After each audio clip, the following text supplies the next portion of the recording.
నమస్కారం, వార్తలకి స్వాగతం. ఈనాటి ముఖ్యాంశాలు.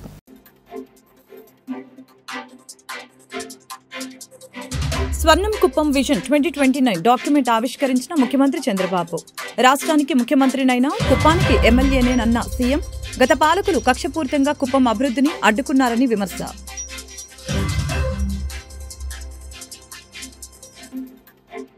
గేమ్ చేంజర్ ఈవెంట్ కి హాజరై రోడ్డు ప్రమాదంలో మృతి చెందిన ఇద్దరు అభిమానుల కుటుంబాలకి AP deputy CM Pawan Kalyan పరిహారం ప్రకటన.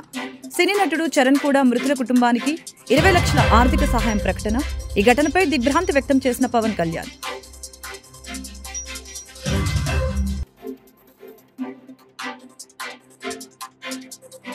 రేరా అధికారులపై మంత్రి నారాయణ ఆగ్రహం. దరఖాస్తులు పెండింగ్ లో పెట్టడంపై మంత్రి ఫైర్. ఏపీ రేరాకు సంబంధించి అనేక వినతులు వచ్చాయని 167 దరఖాస్తులు షార్ట్ ఫాల్స్ పంపారని వ్యాఖ్య. రాష్ట్రానికి ముఖ్యమంత్రినైనా కుప్పానికి ఎమ్మెల్యేనని 8 సార్లు ఎమ్మెల్యేగా గెలిపించి ఆదరించిన కుప్పం ప్రజల రుణం ఎప్పటికీ తీర్చుకోలేని ముఖ్యమంత్రి చంద్రబాబు తెలిపారు. గత పాలకులు కక్షపూరితంగా కుప్పం అభివృద్ధిని అడ్డుకున్నారని, టీడీపీ కార్యకర్తల్ని ఇబ్బందులు పాలు చేశారని ఆయన ఆవేదన వ్యక్తం చేశారు. ఇకపై కుప్పం అభివృద్ధి అన్స్టాపబుల్ అని, అన్ని రంగాల్లో నియోజకవర్గాన్ని ముందుకు తీసుకువెళ్లేందుకే స్వర్ణం కుప్పం విజన్ 2029 నిర్దేశించుకున్నామని ముఖ్యమంత్రి తెలిపారు. మీరు చూస్తే 95లో ఎవ్వరూ ఊహించని రోజులు విజన్ 2020 తయారు చేశాను. చాలా మంది మాట్లాడారు, చాలా విధంగా విమర్శ చేశారు. ఏ వ్యక్తి అయినా సరే దూరదృష్టి లేకుండా, ఒక డైరెక్షన్ లేకుండా గాలిపటం మారి తిరిగితే జీవితాల్లో ఎవరు పైకి రారు. కానీ ఏ వ్యక్తి అయినా సరే నిర్దిష్టమైన ఆలోచనలు పెట్టుకుని ఒక పద్ధతి ప్రకారం పనిచేయగలిగితే జీవితంలో ఏదైనా సాధించే శక్తి ఉంటుంది. ఈ రోజు మీరు ఒక విషయం గుర్తుపెట్టుకోవాలి. మొన్నే అంబేద్కర్ జయంతి ఉత్సవాలు గారు ఇవన్నీ మనం జరుపుకున్నాం. ఆయన కూడా ఒక ఆర్డినరీ మనిషే. పేద కుటుంబంలో పుట్టాడు, రాజ్యాంగాన్ని రాశాడు, దూరదృష్టి ఆలోచించాడు. ఈ రోజు ప్రజల గుండెల్లో శాశ్వతంగా మిగిలే పరిస్థితికి వచ్చారు. అదేవిధంగా ఒక మహాత్మా గాంధీ దేశం కోసం పోరాడి స్వాతంత్రం తీసుకొచ్చారు. 75 సంవత్సరాలు పూర్తయ్యాయి. ఇంకొక 25 సంవత్సరాల్లో 100 సంవత్సరాల మనమందరం స్వతంత్ర వేడుకలు జరుపుకోబోతున్నాం. ఈ రోజు మీరు చూస్తే మనం తీసుకున్న నిర్ణయాలు, కొంతమంది తీసుకునే నిర్ణయాలు తప్పుడు నిర్ణయాలు తీసుకుంటే అవి ప్రజల పట్ల శాపాలుగా మారుతాయి. కొంతమంది కరెక్ట్ నిర్ణయాలు తీసుకుంటే ఆ నిర్ణయాల వల్ల చరిత్ర మారిపోయే పరిస్థితి వస్తుంది. గేమ్ చేంజర్ ఈవెంట్ కి హాజరై రోడ్డు ప్రమాదంలో మృతి చెందిన ఇద్దరు అభిమానుల కుటుంబాలకు AP deputy CM Pawan Kalyan పరిహారం ప్రకటించారు. సినీ నటుడు చరణ్ కూడా ఒక్కొక్క కుటుంబానికి 10 లక్షల ఆర్థిక సహాయం అందజేశారు. ప్రమాదం జరిగిన కాకినాడ రాజమండ్రి రోడ్డుని గత ప్రభుత్వం పట్టించుకోలేదని పవన్ తెలిపారు. పాడైపోయిన రోడ్డుని కొంతకాలంగా బాగు చేస్తున్నట్లు తెలిపారు. ఈ ఘటనపై ఆయన దిగ్భ్రాంతి వ్యక్తం చేశారు. ప్రమాదం జరిగిన కాకినాడ రాజమండ్రి రోడ్డుని గత ప్రభుత్వం పట్టించుకోలేదని ఆయన ఆరోపించారు. ఈ క్రమంలోనే గేమ్ చేంజర్ ఫ్రీ రిలీజ్ వేడుకలో పాల్గొని తిరిగి ఇళ్లకు వెళ్తున్న క్రమంలో జరిగిన రోడ్డు ప్రమాదంలో కాకినాడ జిల్లా గైగొలుగుపాడుకు చెందిన 6వ మణికంఠ, తోకాడ చరణ్ ప్రమాదవశాత్తు మృతి చెందటం బాధించదగ్గ విషయమని చెప్పారు. మృతుల కుటుంబాలకు జనసేనాని ప్రగాఢ సానుభూతి తెలిపారు. ఇళ్లకు సురక్షితంగా వెళ్లాలని ఈవెంట్లో 1-2 సార్లు తాను చెప్పానని ఈ సందర్భంగా తెలియజేశారు. అలాగనే ఈ ప్రమాదం తనను ఎంతో బాధించిందని చెప్పారు. జనసేన తరపున మృతుల కుటుంబాలకి 5 లక్షల చొప్పున ఆర్థిక సాయం ప్రకటించిన డిప్యూటీ సీఎం ప్రభుత్వం తరపున కూడా తగిన సహాయం అందించే ఏర్పాట్లు చేయాలని తన కార్యాలయ అధికారుల్ని ఆదేశించారు. అలాగనే ఇక నుంచి పిఠాపురం నియోజకవర్గ పర్యటనకు ఏడీబీ రోడ్డు మీదుగానే రాకపోకలు సాగించాలని నిర్ణయించుకున్నట్లు తెలిపారు. రేరా అధికారులపై మంత్రి నారాయణ ఆగ్రహం వ్యక్తం చేశారు. దరఖాస్తులు పెండింగ్ లో పెట్టడంపై మంత్రి ఫైర్ అయ్యారు. ఏపీ రేరాకు సంబంధించి అనేక వినతులు వచ్చాయని 167 దరఖాస్తులు షార్ట్ ఫాల్స్ పంపారని తెలిపారు. ఏపీ రేరాలో పెండింగ్ దరఖాస్తులపై మంత్రి ఈరోజు స్పెషల్ డ్రైవ్ నిర్వహించారు. రేరా అధికారులపై తీవ్ర ఆగ్రహం వ్యక్తం చేశారు. రేరాలో అనుమతుల కోసం నెలల తరబడి దరఖాస్తులు పెండింగ్ లో ఉన్నాయి. ఈ విషయాన్ని మంత్రి దృష్టికి పలువురు బిల్డర్లు, డెవలపర్లు తీసుకొచ్చారు. అయితే 8 నెలలుగా ఎందుకు దరఖాస్తులు పెండింగ్ లో పెట్టారని మంత్రి ఆగ్రహం వ్యక్తం చేశారు. ప్రభుత్వానికి చెడ్డ పేరు తెచ్చేలా వ్యవహరిస్తున్నారని కొంతమంది అధికారుల తీరుపై మండిపడ్డారు. అంశాల వారీగా పెండింగ్ లో ఉన్న దరఖాస్తులపై మంత్రి నారాయణ ఆరా తీశారు. రేరా అధికారులతో నారాయణ సమీక్ష సమావేశం నిర్వహించారు. సందర్భంగా ఆయన మాట్లాడుతూ మంత్రి ఏపీ రేరాకు సంబంధించి అనేక వినతులు వచ్చాయని, 167 దరఖాస్తులు షార్ట్ ఫాల్స్ పంపారని తెలిపారు. పరిష్కారం కావటం లేదని కొన్ని ఫిర్యాదులు వచ్చాయని అన్నారు. ఈరోజు రేరా ఆంధ్రప్రదేశ్ రేరా సంబంధించి ప్రజల దగ్గర నుంచి అనేకమైన వినతులు రావటం జరిగింది. వాటి మీద యాక్చువల్గా ఈరోజు నేను రేరా ఆఫీస్లో ఈరోజు వాళ్ళకి సంబంధించిన ఇబ్బందులు ఏదన్నా ఉంటే డిస్కస్ చేస్తామని 167 అప్లికెంట్స్ అంటే 167 అప్లికెంట్స్ షార్ట్ ఫాల్స్ వేస్తున్నారు. అంటే వాళ్ళు అప్లై చేసిన దాంట్లో కొన్ని షార్ట్ ఫాల్స్ ఉంటే రేరా అథారిటీ కావచ్చు, రేరా డిపార్ట్మెంట్లో ఉండేవాళ్ళు కావచ్చు, వాళ్ళు షార్ట్ ఫాల్స్ పంపించారు. అయితే వాళ్ళు యాక్చువల్గా కొన్ని కంప్లైంట్స్, కొన్ని షార్ట్ ఫాల్స్ మేము చేసినా అవి సాల్వ్ కావట్లేదని రిప్రజెంటేషన్ అది రావడం జరిగింది. దాని మీద యాక్చువల్గా ఈరోజు 167 మందికి యాక్చువల్గా ఇన్ఫర్మేషన్ ఫోన్ ద్వారా మరియు వాట్సాప్ ద్వారా ఇన్ఫార్మ్ చేసాం. అది మీ టీవీల ద్వారా కూడా తెలియజేసాం. మీరు రండి, దాని మీద డిస్కస్ చేస్తామని. దాదాపు ఒక 30 మంది క్లయింట్స్ వచ్చారు. వాళ్ళలో 30 మంది ప్లస్ అసోసియేషన్ వచ్చారు. Different builder organisation state level, national లెవెల్లో ఉండేవాళ్ళు వచ్చారు. వాళ్ళతో చాలా డీటెయిల్డ్గా సెంట్రల్ యాక్ట్ ఏదైతే ఉందో, రేరాకు సంబంధించి సెంట్రల్ యాక్ట్ ఉంది. ఆ సెంట్రల్ యాక్ట్ ప్రకారం మీరు నడుచుకోవాలా, దాంట్లో ఏముండాయి, మనం ఏం చేస్తున్నాం, ఏ ఇబ్బందులు కలుగుతున్నాయని అనేక విషయాలు యాక్చువల్గా డిస్కస్ చేయడం జరిగింది. ఇందులో కొన్ని యాక్చువల్గా విషయాలు ఏదైతే వాళ్ళకి రియల్గా ఇబ్బందులు ఉన్నాయో ఆ ఇబ్బందులన్నీ తొలగేటట్టుగా వాటికి సంబంధించి ఇన్స్ట్రక్షన్ కూడా ఇచ్చాము. కొన్ని విషయాలు ఇంకా డిస్కస్ చేయాల్సింది. దానికి సంబంధించి ఇతర రాష్ట్రాల్లో, పక్క రాష్ట్రాలు తమిళనాడు కావచ్చు, కర్ణాటక కావచ్చు, తెలంగాణ కావచ్చు, మహారాష్ట్ర కావచ్చు, ఇతర రాష్ట్రాల్లో కూడా ఎలా చేస్తున్నారో ఆ డీటెయిల్స్ కూడా తీసుకురమ్మన్నా. ఆల్రెడీ కొన్ని తీసుకొచ్చారు, డిపార్ట్మెంట్ వాళ్ళు తీసుకొచ్చారు, అసోసియేషన్ కొన్ని తెచ్చారు, ఇంకా కొన్ని ప్రజా సమస్యల అర్జీల పరిష్కారమే ధ్యేయంగా పనిచేస్తున్నామని నగరపాలక సంస్థ కమిషనర్ ధ్యానచంద్ర తెలిపారు. ఉన్నతాధికారి పర్యవేక్షణలో సమస్యలకి పరిష్కారం చూపుతున్నామని స్పష్టం చేశారు. నగరపాలక సంస్థ కార్యాలయంలో ప్రజా సమస్యల అర్జీల స్వీకరణ కార్యక్రమం సోమవారం జరిగింది. కార్యక్రమంలో మున్సిపల్ కమిషనర్ ధ్యానచంద్ర, అధికారులు పాల్గొన్నారు. ఈ సందర్భంగా వీఎంసీ కమిషనర్ ధ్యానచంద్ర మీడియాతో మాట్లాడారు. ప్రజా సమస్యల అర్జీల పరిష్కారమే ధ్యేయంగా పనిచేస్తున్నామని, నూతన సర్కార్ ఏర్పడిన తర్వాత 686 అర్జీలు స్వీకరించినట్లు తెలియజేశారు. ప్రతి అర్జీపై ఉన్నతాధికారి పర్యవేక్షణతో పరిష్కారం చూపుతున్నామని, గత సోమవారం 33 అర్జీలు రాగా 32 అర్జీలు పరిష్కరించామని గర్వంగా చెబుతున్నామని తెలిపారు. రానున్న రోజుల్లో సమస్య అనే వ్యక్తి లేని నగరంగా విజయవాడను తయారు చేస్తామని చెప్పారు. మళ్ళీ స్పెషల్ టీం పంపించి దాన్ని పెటిషనర్ దగ్గర వెళ్ళి మాట్లాడి మళ్ళీ క్లోజ్ చేయడం జరుగుతుంది. సో ఈరోజు ఇప్పుడు దాకా దాదాపు 10 అప్లికేషన్స్ వచ్చినాయి.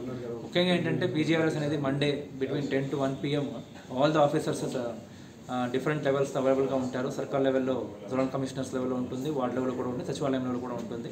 సో ఎన్ని ఇష్యూస్ వస్తే with in SLA, financial issues తప్ప రిమైనింగ్ అంతా కూడా 2 to 3 days SLA లోపలనే క్లోజ్ చేయడం జరుగుతుంది. ఫైనాన్షియల్ ఇష్యూస్ ఉంటే కూడా దాన్ని కూడా చర్యలు తీసుకుని ఉన్న ఫండ్స్ అవైలబిలిటీ బట్టి క్లోజ్ చేయడం జరుగుతుంది. Thank you. కోడి పందాలు నిర్వహించడం చట్టరీత్యా నేరమని, ఉల్లంఘించిన వారిపై చట్ట ప్రకారం కఠిన చర్యలు తీసుకుంటామని ఎన్టీఆర్ జిల్లా కలెక్టర్ లక్ష్మీషా హెచ్చరించారు. సంక్రాంతి పండుగ సందర్భంగా జిల్లాలో కోడి పందాలు జరగకుండా తీసుకుంటున్న చర్యలపై సోమవారం కలెక్టరేట్ శ్రీ పింగళి వెంకయ్య సమావేశ మందిరంలో జిల్లా కలెక్టర్ లక్ష్మీషా సమన్వయ శాఖల అధికారులతో సమావేశాన్ని నిర్వహించడం జరిగింది. ఈ సందర్భంగా కలెక్టర్ మాట్లాడారు. ఆంధ్రప్రదేశ్ గేమింగ్ యాక్ట్ 1974 సెక్షన్ 10, జంతు హింస నివారణ చట్టం 1960 సెక్షన్ 34 ప్రకారం కోడి పందాలను నిషేధించడం జరిగిందని తెలిపారు. ఈ చట్టాలను ఉల్లంఘిస్తే కఠిన చర్యలు తప్పవని ఈ సందర్భంగా హెచ్చరించారు.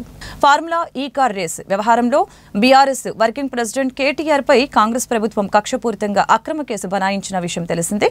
విచారణ నిమిత్తం రావాలంటూ ఏసీపీ అధికారులు కేటీఆర్కి నోటీసులు జారీ చేశారు. ఇందులో భాగంగా న్యాయవాదులతో కలిసి ఏసీపీ కార్యాలయానికి చేరుకున్నారు. అంతకుముందు నందినగర్లోని తన నివాసంలో న్యాయవాదులతో చర్చించారు. అనంతరం వారితో కలిసి ఏసీపీ ఆఫీస్కి బయలుదేరారు. అయితే ఏసీపీ కార్యాలయం వద్ద కేటీఆర్ కారును పోలీసులు అడ్డుకున్నారు. సార్, ఇప్పుడు ఈ స్థాయిలో ఆంక్షలు పెట్టారు, మీరు నేరుగా విచారణకు అటెండ్ అవుతున్నారు. వాళ్ళు చెప్పిన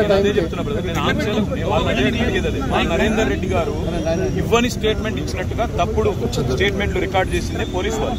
అందుకే నాకు వాళ్ళ మీద నమ్మకం లేదు కాబట్టి నా లాయర్లను తెచ్చుకున్నా. ఇప్పుడు మా ఇంటి మీద రైడ్ చేసి నాకు తెలిసి ఏం చేయబోతుంది. రైడ్స్ చేసి అవసరమైతే కొన్ని ఇంప్లాంట్ చేసి కొన్ని లేనిపోని సృష్టించి అందులో ప్లాంట్ చేసి దాని మీద కేసు బనాయించాలని వీళ్ళ చిల్లర ప్రయత్నం. నేను చిట్టినాయుడు గారికి చెప్పేది ఒకటే, ఎన్ని డ్రామాలు చేసినా, ఎన్ని కథలు పడ్డా, ఎన్ని అక్రమ కేసులు పెట్టినా, నువ్వు రైతు భరోసా ఎగ్గొట్టింది ప్రజలకు తెలుసు, నువ్వు మాట తప్పింది తెలుసు, 420 హామీలు ఎత్తగొట్టింది ప్రజలకు అర్థమైంది. నువ్వెన్ని చేసుకున్నా తప్పకుండా నేను వదిలిపెట్టాం. ప్రజాక్షేత్రంలో తప్పకుండా మా హక్కుల కోసం కొట్లాడు. ఇవాళ నేను అడిగేది ఏంటంటే, మొన్న నరేందర్ రెడ్డికి జరిగింది, ఇవాళ నాకు జరగదని గ్యారంటీ ఏంది? నరేందర్ రెడ్డి ఈయన స్టేట్మెంట్ ఇచ్చినట్టు, కన్ఫెషన్ ఇచ్చినట్టు, అనవసరంగా నా పేరు చెప్పినట్టు లేనిపోని పుకార్లు వీళ్ళే సృష్టించిన పోలీసు వాళ్ళు మీడియాకు లీక్లు ఇచ్చారు. ఇలా నాకు కూడా అట్లే చేస్తారనేది నా డౌట్. రెండవది ఇవాళ నేను మళ్ళీ చెప్తున్నా, నేను ఇక్కడ రాగానే నా ఇంటి మీద రేడ్ చేయాలని చెప్పి వాళ్ళు ప్లాన్ చేసుకున్నారు. తప్పకుండా నా ఇంటి మీద రేడ్ చేస్తే కూడా అందులో ఏమని ఇరికిచ్చి, రేవంత్ రెడ్డి గారు ఇచ్చిన 2 చిట్టీలు, అవసరమైతే ఇంకో 2 ఏమైనా సృష్టించి అని ఇరికిచ్చి కావాలని బదనాం చేయాలన్న చిల్లర ప్రయత్నం వాళ్ళు చేస్తున్నారు. నా హక్కుల కోసం తప్పకుండా నేను కొట్లాడతాను. న్యాయవాదుల సమక్షంలో ఎంక్వైరీ చేయాలని కోరుతున్నాను. తప్పే ఉంది. చాలాసేపటి నుంచి వెయిట్ చేస్తున్నారు, ఇంకెంతసేపు వెయిట్ చేస్తారు? ఏమని చెప్తున్నారు? 5 నిమిషాలు చూసిన తర్వాత మరి పోలీసులు సహకరించకపోతే నా దారి నేను అంటే ఇప్పటివరకైతే ఏం చెప్పట్లేదు. పోలీసు వాళ్ళు మరి లిఖితపూర్వకంగా ఏం చేయట్లేదు, కానీ వాళ్ళ ఫోన్లు వాళ్ళు ఏదో మాట్లాడుతున్నారు. పైకి రేవంత్ రెడ్డికి మాట్లాడుతున్నారో, మరి ఇంకా డీజీపీకి మాట్లాడుతున్నారో, ఎవరికి మాట్లాడుతున్నారో తెలియదు. వాళ్ళు ఏం చెప్తారో దాన్ని బట్టి నా తత్పర. సార్, ఇప్పుడు అడ్వకేట్స్ అనుమతి లేదు అనేది అయితే నిబంధన లేదు. అడ్వకేట్స్ అనుమతి లేదు అనేది తప్పు. మొన్న పట్నం నరేందర్ రెడ్డి మీద ఏ కుట్ర అయితే వీళ్ళు చేసిండ్రో, ఆయన ఈయన స్టేట్మెంట్ ఇచ్చినట్టు పోలీసు వాళ్ళు ఏదైతే దొంగ స్టేట్మెంట్ సృష్టించి ఆయనను నన్ను బద్నాం చేసే ప్రయత్నం చేసిండ్రో, అది జరగకూడదన్నదే నా తాపత్రయం. అందుకే లాయర్ ఉండాలని నేను కోరుతున్నా. లాయర్ ఉంటే వాళ్ళకి అభ్యంతరం ఏందో నాకు అర్థమైతే లేదు. ఏమైనా కానూను ఉందా? చూపెట్టు, కాగితం చూపెట్టు. రాబోయే 3 నెలల్లో టీసీఎస్ ఇన్నోవేషన్ హబ్ ను ఏపీలో తీసుకురాబోతున్నామని మంత్రి నారా లోకేష్ ప్రకటించారు. 10,000 మందికి ఉపాధి కల్పించబోతున్నామని చెప్పారు. ప్రపంచానికి టాటా బ్రాండ్ ను పరిచయం చేసిన వ్యక్తి రతన్ టాటా అని అన్నారు. విలువలతో కూడిన పారిశ్రామికవేత్త రతన్ టాటా అని తెలిపారు. దేశీయ ఉత్పత్తులు, బ్రాండ్ దెబ్బతినకుండా జాగ్రత్తలు తీసుకుంటున్న వ్యక్తి రతన్ టాటా అని ప్రశంసించారు. హైదరాబాద్ లో బసవతారకం క్యాన్సర్ హాస్పిటల్ కి 25 కోట్లు హుద్హుద్ తుఫాన్ సమయంలో 3 కోట్లు విరాళం ఇచ్చిన వ్యక్తి రతన్ టాటా అని ఈ సందర్భంగా గుర్తు చేశారు. ఈ సందర్భంగా మంత్రి లోకేష్ మాట్లాడారు. ఉండి ఎమ్మెల్యే రఘురామకృష్ణంరాజు ఫైర్ బ్రాండ్ అని మంత్రి నారా లోకేష్ ప్రశంసల వర్షం కురిపించారు. నాకు వ్యక్తిగతంగా తెలిసిన 2 విషయాలు మీకు చెప్పాలి. మా అమ్మమ్మ క్యాన్సర్ తో చనిపోయారు. ఆనాడు మా తాతగారు హైదరాబాద్ లో క్యాన్సర్ ఇన్స్టిట్యూట్ ఉండాలి, వరల్డ్ క్లాస్ ఇన్స్టిట్యూట్ ఉండాలి, మనకంటే ఆర్థిక వనరులనే అమ్మమ్మని అమెరికాకు తీసుకెళ్లి ట్రీట్మెంట్ ఇచ్చాం. అలాంటి ట్రీట్మెంట్ హైదరాబాద్ కేంద్రంగా తీసుకురావాలని బసవతారకం క్యాన్సర్ ఇన్స్టిట్యూట్ ప్రారంభించారు, శంకుస్థాపన చేశారు. ఆనాడు అది తెలుసుకున్న రతన్ టాటా గారు మొదటి 25 కోట్ల రూపాయల డబ్బులు ఆ ఇన్స్టిట్యూట్ కోసం ఇచ్చారు. ఇది ఇప్పుడు 25 కోట్ల రూపాయలు కాదు, ఇది 1992-93లో ఒక్క ఫోన్ కి ఆయన 25 కోట్ల రూపాయలు ఇచ్చారు. అంతెందుకు, మనం 2014లో తెలుగుదేశం ప్రభుత్వం ఉన్నప్పుడు హుదూద్ తుఫాన్ వచ్చింది విశాఖపట్నానికి. ఆనాడు నేను టాటా ట్రస్ట్ సీఈఓకి ఫోన్ చేసి ఇట్లా హుదూద్ వచ్చింది, కొంచెం ఆదుకోండి అని కోరితే ఆయన ఫోన్ పెట్టేసి 30 సెకండ్స్ తర్వాత నాకు ఇప్పుడే రతన్ టాటా గారితో మాట్లాడాను, 3 కోట్ల రూపాయలు మేము ఇప్పుడు నిధులు ట్రాన్స్ఫర్ చేశామని చెప్పారు. డబ్బులు ఇస్తాం గొప్ప కాదు. నేను అడిగాను ఎప్పుడు వస్తారైనా అని అడిగితే, మాకు మార్కెటింగ్ అవసరం లేదు, మాకు ప్రెస్ రిలీజ్ అవసరం లేదు, ప్రజల్ని మీరు జాగ్రత్తగా చూడండి, డబ్బులు సరిపోతే మాకు ఫోన్ చేయండి, మళ్ళీ ఇస్తానని చెప్పిన గొప్ప వ్యక్తి రతన్ టాటా గారు. ఆయన చనిపోయే ముందల నేను బాంబే హౌస్కి వెళ్ళా. బాంబే హౌస్ టాటా సంస్థకి హెడ్ క్వార్టర్స్. అక్కడ నేను టాటా సన్స్ చైర్మన్ చంద్ర గారిని కూడా కలిసాను. ఆ రోజు అడిగా రతన్ టాటా గారు ఎలా ఉన్నారంటే, చెప్పలేని పరిస్థితుల్లో మేము అందరం ఉన్నామని బాధపడుతున్నా చెప్పారు. నిజంగానే ఆయన చనిపోయే ముందల కూడా ఆంధ్ర రాష్ట్ర చరిత్రలో ఎప్పుడు జరిగిన విధంగా టీసీఎస్ ప్రకటిస్తాం జరిగింది. కనీసం 10,000 మందితో విశాఖపట్నంలో ఒక డెవలప్మెంట్ సెంటర్ ఏర్పాటు చేయబోతున్నాం. రాబోయే 3 నెలల్లో ప్రభుత్వం చేతుల్లో ఉన్న మిలీనియం టవర్స్ లో 2,000 మంది పనిచేయబోతున్నారని సభాముఖంగా తెలుపుతున్నాం. నంద్యాల జిల్లా శ్రీశైలంలో పాతాళ గంగమెట్ల మార్గంలో పూజారి సత్యనారాయణ ఇంటి ఆవరణలోకి అర్ధరాత్రి చిరుత పులి చొరపడింది. ఆ ఇంటి పరిసరాల్లో ఆహారం కోసం వెతుకుతూ ఎలాంటి ఆహారం దొరకపోవడంతో చిరుత నెమ్మదిగా అక్కడి నుంచి వెళ్లిపోయింది. గత కొన్ని నెలలుగా శ్రీశైలం పరిసర ప్రాంతాల్లో నిత్యం చిరుతపులి సంచారం కలకలం రేపుతోంది. దీంతో రాత్రులు బయటకు రావాలంటే స్థానికులు భయపడుతున్నారు. ఈ క్రమంలో దేవస్థానం అధికారులు, అటవీశాఖ అధికారులు, స్థానికులు, భక్తులు అప్రమత్తంగా ఉండాలని సూచించారు. పంచాయతీరాజ్ శాఖ ఆధీనంలోని మండల విద్యాశాఖ ఉపాధ్యాయుల సమస్యను పరిష్కరించాలని డిమాండ్ చేస్తూ విజయవాడలో నవ్యాంధ్ర టీచర్స్ అసోసియేషన్ ఆధ్వర్యంలో చర్చా వేదిక నిర్వహించారు. ఈ సందర్భంగా నిర్వహించిన మీడియా సమావేశంలో నవ్యాంధ్ర టీచర్స్ అసోసియేషన్ నాయకులు మాట్లాడారు. జిల్లా పరిషత్ ఉపాధ్యాయులకి మండల విద్యాశాఖ అధికారిగా పదోన్నతులు కల్పించాలని ప్రభుత్వానికి విజ్ఞప్తి చేయడం జరిగింది. అలాగనే రాష్ట్ర వ్యాప్తంగా పంచాయతీరాజ్ ఆధీనంలోని మండల విద్యాశాఖ ఖాళీ పోస్టుల్ని భర్తీ చేయాలని కోరారు. తీసుకెళ్ళటువంటి ఆలోచన చేసినట్లయితే ఇబ్బందికరమైన పరిస్థితి ఏర్పడుతుందని చెప్పేసి మా వైపు నుంచి హై స్కూల్ ప్లస్ వ్యవస్థ కుదిరితే పేరు మార్చి దాన్ని జూనియర్ కళాశాలగా మార్చండి. ఇప్పుడు ఆల్రెడీ జిల్లా పరిషత్ జూనియర్ కళాశాలగా పేరు మార్చండి. ఆల్రెడీ 290 హై స్కూల్ ప్లస్ లో గర్ల్స్ ఎడ్యుకేషన్ జరుగుతుంది. 210 కో ఎడ్యుకేషన్ పాఠశాలను కూడా ఏర్పాటు చేయడం జరిగింది. ఓవరాల్ గా 500 పాఠశాలని హై స్కూల్ ప్లస్ ని ఏర్పాటు చేయడం జరిగింది. అదే విధంగా ఇంకో 1000 పాఠశాలను గత ప్రభుత్వంలో సిబిఎస్ఈ పాఠశాలను ఏర్పాటు చేసి ఇన్ఫ్రాస్ట్రక్చర్ కూడా ఉంది, సరైన సదుపాయాలు కూడా ఉన్నాయి. అక్కడ 10th క్లాస్ జరిగితే next year high school plus ను పెట్టేటటువంటి ఆలోచన గత ప్రభుత్వం చేసింది.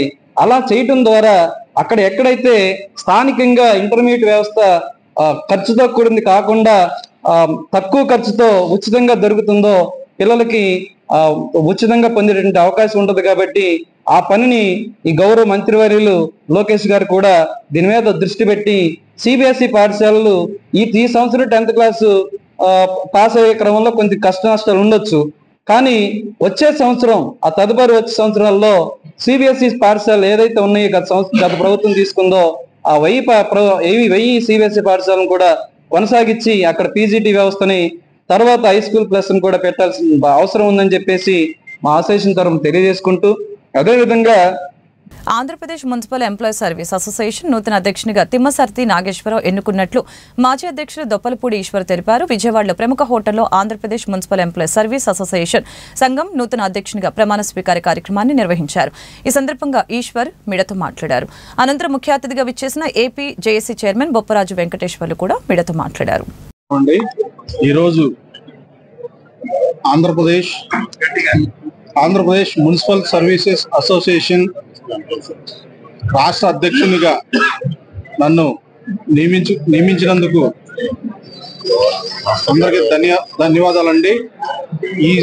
ఈ సమావేశానికి ముఖ్య అతిథిగా వచ్చిన మన బొప్పరాజు వెంకటేశ్వర అన్నగారికి, అలాగే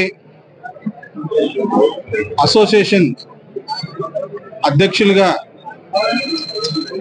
నాకు పదవి ఇచ్చిన మా అన్నగారు దొప్పలపూడి ఈశ్వరరావు గారికి, అలాగే మా అసోసియేషన్ జనరల్ సెక్రటరీ అప్పలరాజు గారికి, అలాగే మిగతా కార్యవర్గ సభ్యులందరికీ, అలాగే ప్రింట్ అండ్ మీడియా సభ్యులందరికీ, వచ్చిన ఉద్యోగస్తులందరికీ నా నమస్కారాలండి. అయితే ఈ అసోసియేషన్గా నన్ను అధ్యక్షునిగా నియమించుకున్నందుకు ముందుగా కృతజ్ఞతలు తెలియజేస్తూ ఏపీ జేఏసీ అమరావతి పక్షాన మేము విజయవాడ 30వ డివిజన్ దావు బుచ్చయ్య కాలనీ శ్రీ శ్యామలాంబదేవి అమ్మవారి దేవాలయం సమీపంలో ఆదివారం ప్రమాదవశాత్తు కారు బుడమేరులోకి దూసుకువెళ్లింది. అదృష్టవశాత్తు అయితే కారు ద్విచక్ర వాహన చోదకుడిని గుద్దుకుంటూ బుడమేరులోకి వెళ్లడంతో ద్విచక్ర వాహన చోదకుడు గాయపడ్డాడు.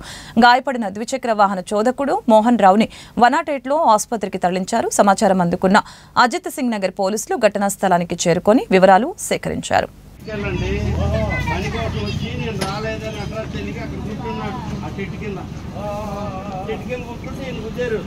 ఏం జరిగింది చెప్తారా? ఏం జరిగింది పక్కన కూర్చున్నా బాగా సైరమ్మడు కూర్చున్నాను. ఏం చేయట్లా కూర్చున్నా ఆ కారు తప్పించి గుద్దేశాడు. నేనేం పక్కనే కూర్చున్నా, బాగా సైరమ్మడు కూర్చున్నా, అసలు సైలెంట్ కూర్చున్నా, పక్కన కూర్చున్నా, బాగా పక్కకి అక్కడ కారు తప్పించాడు. వచ్చేసి గుద్దేశాడు, లోపలికి వెళ్ళిపోయాడు. అందరూ చూస్తూనే ఉన్నారు, అక్కడ అందరూ చూస్తూనే ఉన్నారు. ఎంత స్పీడ్లో వచ్చారు? ఎంత స్పీడ్లో వచ్చారు?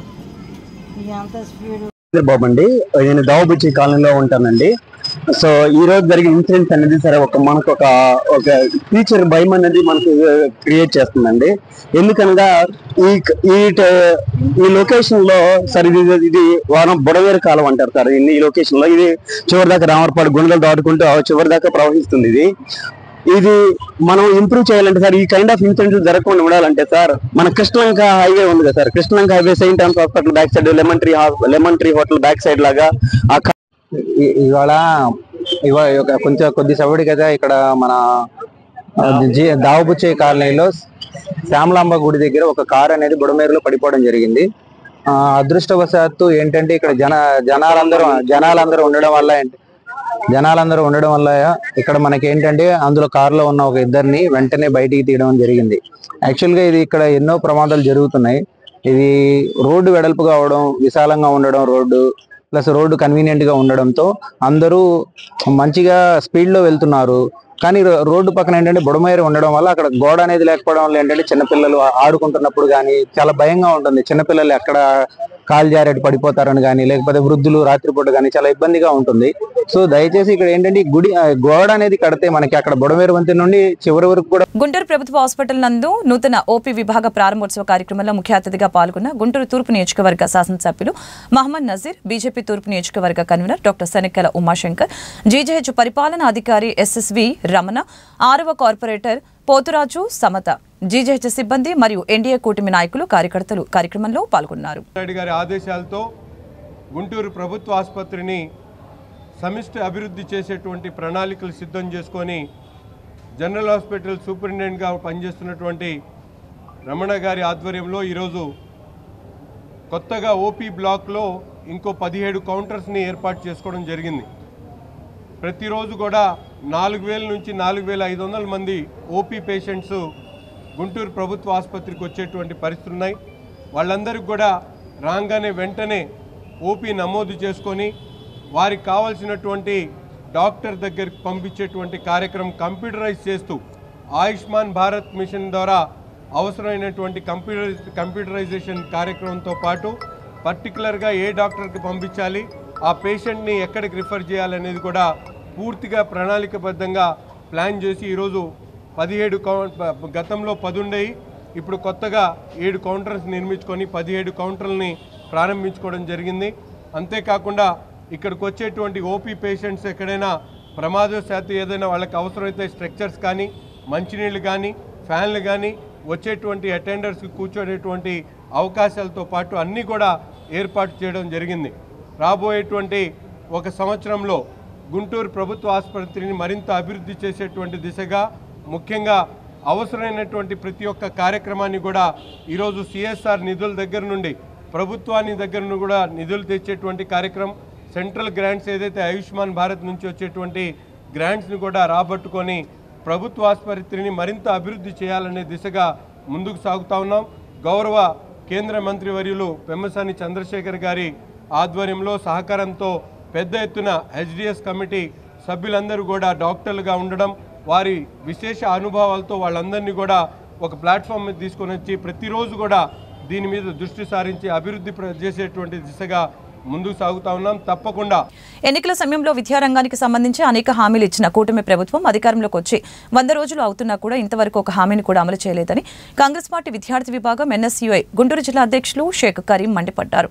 పలు డిమాండ్ల పరిష్కారానికి సోమవారం మధ్యాహ్నం నగరంలోని జిల్లా కలెక్టర్ కార్యాలయం ఎదుట ఆందోళన వ్యక్తం చేశారు. అనంతరం మీడియాతో కరీం మాట్లాడారు. తక్షణమే CM Chandrababu, deputy CM Pawan Kalyan, విద్యాశాఖ మంత్రి నారా లోకేష్ స్పందించి ఎన్నికల సమయంలో విద్యార్థులకి ఇచ్చిన హామీ మేరకు తల్లికి వందనం అమలు చేయాలని అన్నారు. తెలుగుదేశం పార్టీ ప్రతిపక్షంలో ఉన్నప్పుడు ప్రతి నియోజకవర్గంలో వాడ వీధి వీధి తిరుగుతూ నారా లోకేష్ గారు ఏ విధంగా అయితే యువగళం అనేటటువంటి ఒక కార్యక్రమం తీసుకొని వచ్చి ఏదైతే గత ప్రభుత్వం విద్యార్థులను యువతను మోసం చేసింది, మేము అధికారంలోకి వస్తే మేమేవైతే స్కాలర్షిప్లు, ఫీజు రియంబర్స్మెంట్, అదేవిధంగా జీవో నంబర్ 77ని కూడా తక్షణమే రద్దు చేస్తామని చెప్పేసి గతంలో టీడీపీ పార్టీ ప్రతిపక్షంలో ఉన్నప్పుడు చెప్పినటువంటి మాటలు ఇప్పుడు కూటమి ప్రభుత్వం అధికారంలోకి వచ్చి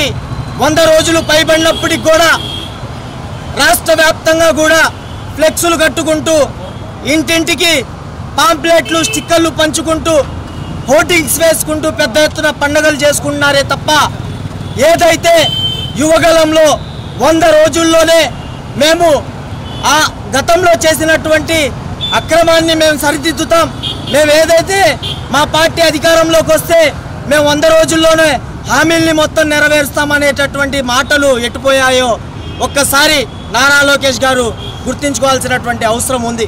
ఈరోజు నిజంగా అనేకమైనటువంటి విద్యార్థులు ఆవేదనలు, వాళ్ళ బాధలు పడుతున్నటువంటి పరిస్థితి.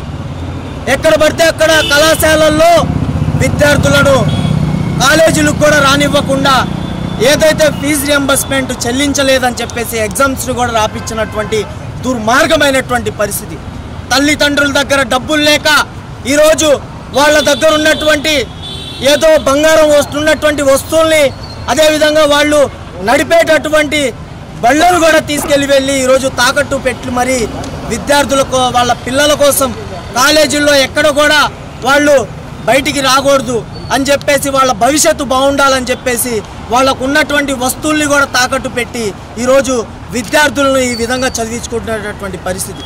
కొన్ని జిల్లా నలుమూలల నుంచి వచ్చి ప్రజలు అందజేసిన ఫిర్యాదుల్ని సంబంధిత అధికారులు వెంటనే పరిష్కరించాలని జిల్లా కలెక్టర్ ఎస్ నాగలక్ష్మి ఆదేశించారు. ప్రజా సమస్యల పరిష్కార వేదిక కార్యక్రమంలో భాగంగా సోమవారం ఉదయం నగరంలోని జిల్లా కలెక్టర్ కార్యాలయంలో ఎస్ఆర్ శంకరన్ హాల్లో జిల్లా నలుమూలల నుంచి వచ్చిన బాధితుల వద్ద నుంచి ఫిర్యాదులు స్వీకరించారు. ఈ కార్యక్రమంలో జిల్లా కలెక్టర్తో పాటు జాయింట్ కలెక్టర్ భార్గవ్ తేజ, పలువురు ఉన్నతాధికారులు పాల్గొన్నారు.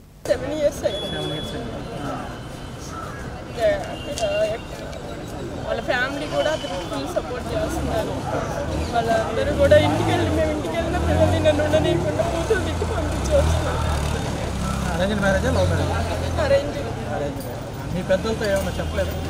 ఆ పెద్దలు చాలాసార్లు వెళ్ళారు, సారీలు చెప్తే తీసుకెళ్తానని చెప్పారు. ఎంఆర్ఓ గారి దృష్టికి కూడా తీసుకెళ్ళాము, ఆయన కూడా కౌన్సిలింగ్ చెప్తా ఉన్నారు. ఆర్టీఓ గారికి కూడా చెప్తాము, కానీ వాళ్ళు తీసుకెళ్తానని నమ్మిస్తూనే మళ్ళీ మాకు తెలియకుండా నోటీసులు పెట్టి మమ్మల్ని బెదిరించి కోర్టులో మాకు తెలియకుండా నోటీసులు పెట్టి నన్ను పిల్లలకి చాలా తీవ్రమైన ఆర్థిక ఇబ్బందులతో మానసికంగా వేధిస్తున్నారు. కాపురానికి వెళ్తేనే తిప్పి పెట్టి పంపించేసి కాపురానికి రమ్మని మళ్ళీ పెడుతున్నాడు, ఏం తెలియనట్లుగా. వెళ్ళిన వాళ్ళనేమో తిప్పి పంపించేస్తున్నాడు. అవును, అక్కడ ఆయన పనిచేసే దగ్గర ఒక విఆర్ఓతో ఉంటున్నారు.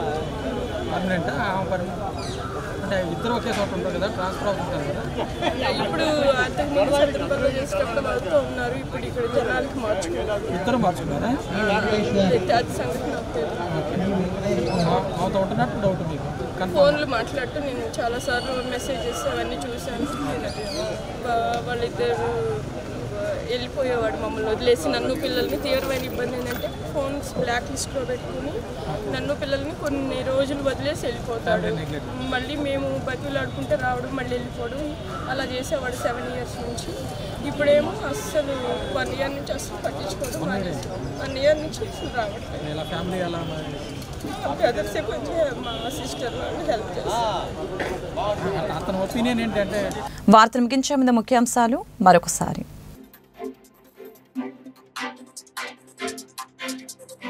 స్వర్ణం కుప్పం విజన్ 2029 డాక్యుమెంట్ ఆవిష్కరించిన ముఖ్యమంత్రి చంద్రబాబు. రాష్ట్రానికి ముఖ్యమంత్రినైనా కుప్పానికి ఎమ్మెల్యేనేనన్న సీఎం. గత పాలకులు కక్షపూరితంగా కుప్పం అభివృద్ధిని అడ్డుకున్నారని విమర్శ.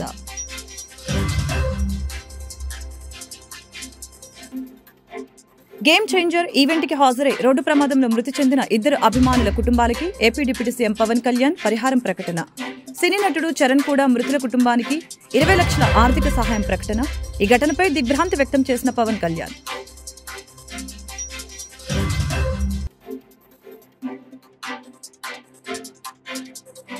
రేరా అధికారులపై మంత్రి నారాయణ ఆగ్రహం. దరఖాస్తులు పెండింగ్ లో పెట్టడంపై మంత్రి ఫైర్. ఏపీ రేరాకు సంబంధించి అనేక వినతులు వచ్చాయని 167 దరఖాస్తులు షార్ట్ ఫాల్స్ పంపారని వ్యాఖ్య. ఈ వార్తలు ఇంతటితో సమాప్తం. మరొక బులెటిన్లో మళ్ళీ కలుద్దాం. నమస్కారం.